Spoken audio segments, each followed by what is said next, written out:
This deserted Turkish village is filled with hundreds of creepy Disney-like castles.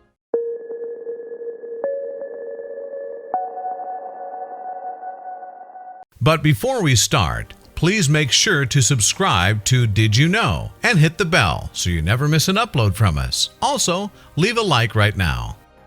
Builders once envisioned Burj Al Babas as a getaway for investors from the Persian Gulf, a village full of Disney-style castle-like villas. But that was never to be. Instead, every single one of the destination chateaus sits empty, together forming a creepy ghost town in the mountains of Turkey. Traditionally, a ghost town has a past, and it usually includes a once thriving population that now is no more. People will have most likely left such settlements when the industry that supported them left too. For instance, mills or mines might have previously drawn in workers, but the area's economies may have tanked when the resources were depleted. In other cases, natural disasters, such as drought or flood, might have pushed people from their homes. Even something as dangerous as heavy pollution, war, crime, or nuclear disaster could have transpired, forcing an entire town's population to flee and never to return.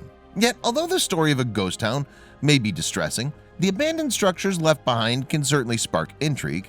They can also draw tourists. In Bannock, Montana, for example, state park employees revitalize their ghost town once a year. How so? By reenacting what life used to be like when Bannock was a bustling mining city in the mid-1800s. Much as with abandoned towns, once thriving commercial buildings too can become eerily empty. Just ask photographer Seth Lawless, who's made a name for himself by capturing images of America's forgotten malls, theme parks, and other structures, places that undoubtedly used to be beloved by the communities in which they still stand. I've been documenting the most forgotten places throughout America and listening to the compelling personal stories of people who still live in these places, Lawless wrote on his website.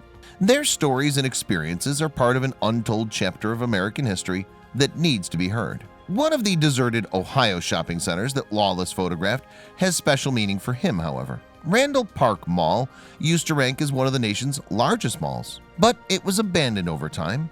Yet the photographer has a slew of memories from when the mall was bustling, from meeting Santa Claus while he was a child to getting his first job in a retail store. We all remember spending time there, and for the most part it was in happier times, Lawless told Gizmodo. The ghost town mall and the haunting images of it serve the photographer's greater purpose though.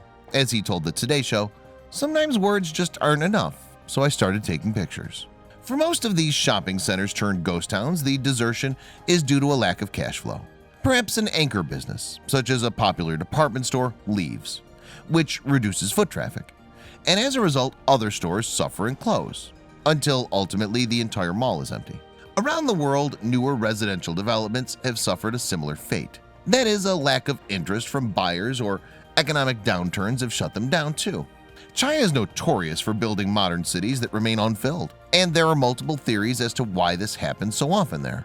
For one thing, it costs a lot to buy real estate in China, which can leave the country's new constructions unsold. On top of that, some believe that developers have no intention of filling their properties, at least not right away. Instead, they apparently build new cities outside metropolitan areas in case of conflict. That way, those forced to flee their homes during war will have new places to go to. It's worth remembering, too, that China already has around 1.4 billion people living within its borders, and so China's empty cities may also lie vacant in preparation for a population boom. Kai Kammerer, a photographer, traveled to the country after he'd found out about its many ghost cities, and that was his explanation for the countless empty buildings in any case. Many of these new cities are not expected to be complete or vibrant until 15 to 25 years after the developers begin construction, Kammerer told Business Insider. They're built for the distant future. At present, we can only speculate on what form they will have taken when we reach this point in time. One such Chinese ghost town isn't really a town at all, though. It's a full-on city. Kangbashi, as it's called, was designed to house 1 million residents.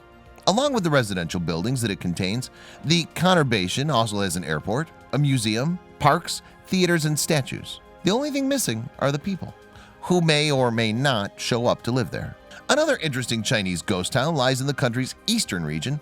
Called Tangducheng, the huge vacant housing development has a very famous inspiration: Paris. Builders didn't take their vision boards lightly either. They built their town with its own Notre Dame, Champs-Élysées, and even an Eiffel Tower. Those who constructed Cheng's French-inspired landscape in 2007 hoped that it would draw city dwellers who wanted to exchange their urban lifestyles for a more serene way of life. However, the price of buying a Parisian-style property proved too high, and so today the sprawling estate remains empty, except of course for newlyweds who use it as a backdrop for their wedding photos. Like Tianducheng, China's Thames Town too draws its inspiration from a famous European source.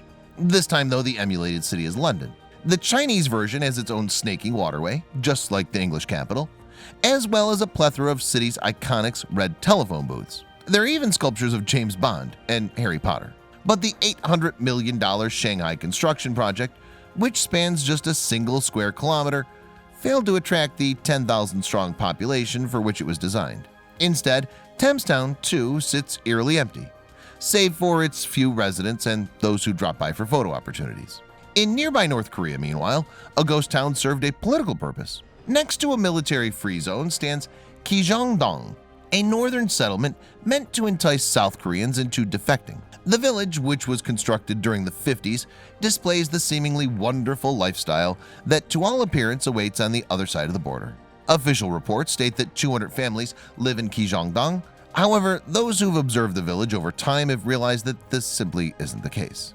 Instead, lights switch on and off within the buildings at the same time every day, and soldiers and housekeepers, rather than moms, dads, and their kids, can be seen on the premises. The visuals weren't enough for North Korean leaders in any case. You see, they set up loudspeakers in Kijangdong too, to also send an audible message to South Koreans. The authorities would, in addition, play the sounds of military marches at full blast for 20 hours every day. But one day their neighbors fought back.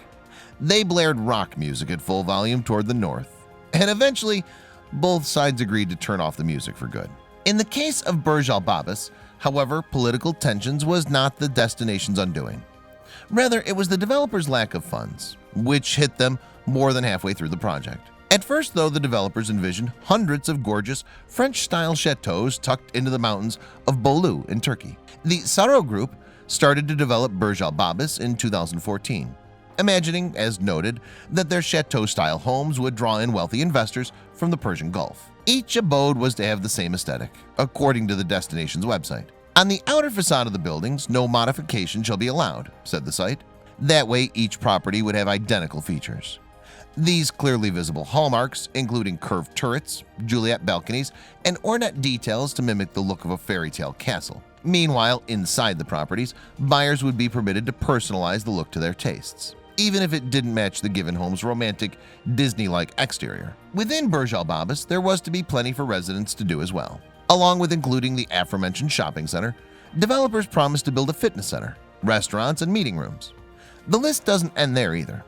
Turkish baths, steam rooms, basketball courts, tennis courts, walking trails, and movie theaters were all also to be part of the development. Depending on the location of the home, buyers would each pay anywhere from $370,000 to $530,000 for their chateau. A lakeside villa, for instance, was the most expensive option, while a corner lot cost $440,000. No matter what, though, future residents had to each make a deposit of $50,000 to secure their spot. What's more, the project did indeed generate interest and intrigue from buyers based in Saudi Arabia, the United Arab Emirates, Bahrain, and Kuwait. Developers hope to construct more than 730 of their royally inspired abodes in total, and they successfully sold 350 homes, nearly half the properties on offer. Meanwhile, construction crews blazed forward, even though the developers had only sold 50% of Burj Al Babas' homes. They had, however, completed 587 properties, 237 more than had already been purchased, before they ran into a huge problem. They were now out of money and couldn't continue with the project. According to Bloomberg, the Sara Group, Burj Al Babas' builder, had racked up a debt of $27 million while building the development. And while the Sara Group applied for bankruptcy protection, Turkish courts ruled instead that the company had gone bankrupt. A person or an organization can declare bankruptcy if they're too far in debt to recover the funds that they've spent. The courts then choose a trustee, who in turn calculates their financial assets and liquidates any physical ones. And the cash that the insolvent entity subsequently receives is then used to settle as much of the debt as possible. But the Saro Group hoped to file for bankruptcy protection, which would allow them to continue working on the development. You see, if an individual or a company shows that losses could be recovered, then with time and the chance to restructure, they can pursue this option instead. According to Mehmet Emin Yerdalen, the Saro Group chairman, Burj Al Babas deserved bankruptcy protection. The project is valued at $200 million. We only need to sell 100 villas to pay off our debt. I believe we can get over this crisis in 4 to 5 months and partially inaugurate the project in 2019, he told Bloomberg. Yerdalen also had an explanation as to why the Saro Group had fallen into such deep debt. Buyers had failed to pay up. We couldn't get around $7.5 million in receivables for the villas that we sold to Gulf countries, he said. But he did add that the company would appeal the ruling, which came down at the end of 2018. For some, though, the destination's failure came as a relief. You see, many of those who live near Burj Al Babas do not like the building's fairy tale style. They feel that it lies in too stark a contrast to the rest of the area's structures, which include a centuries-old mosque, wooden houses, and Byzantine-era architecture. In fact, since construction began on Burj Al Babas, the Turkish government has rolled out regulations that would prevent such a development from going ahead in the future. In many places, therefore, new construction now has to fit with the surrounding settlements, and housing complexes must comprise low-rise buildings. Yet some experts believe that it was too little too late. And one particular researcher in urban development, Yasar Adnan Andana, told The Guardian, "I worry that projects like Burj Al Babas open Pandora's box in some respects. Developments without proper planning that do not contextualize the geography and history of their surroundings have exploded in Turkey." Even Turkey's President Erdogan has pushed for construction projects within his country's borders. It seems that the bigger the infrastructure change, the more jobs it provides. But the building bubble is burst by the end of January 2019, and Burj Al Babas was just one of many ghost towns left behind by construction companies deep in debt. In the case of Burj Al Babas, it was, as we know, the Saro Group that went bankrupt. But Global Source Partners, Turkey analyst Attila Yesalada, has said that the entire industry was dealing with a lack of funds. It's not just the home builders who go bankrupt. The people who supply goods to those industries, those people suffer too, he said. So Turkey has taken steps to bring in more money, just as the Saro Group did, by enticing foreign investors to purchase property. For one thing, the country's made it easier for non-Turkish people to become citizens. How? By loosening the financial criteria required to be met by those who want to settle within its borders. And all of this gave the Saro Group hope that their currently empty, Disney-style development might soon be up and running again. Until then, though, it remains unfinished and vacant. An eerie ghost town of cookie-cutter houses tucked into the tree-covered mountains of northern Turkey.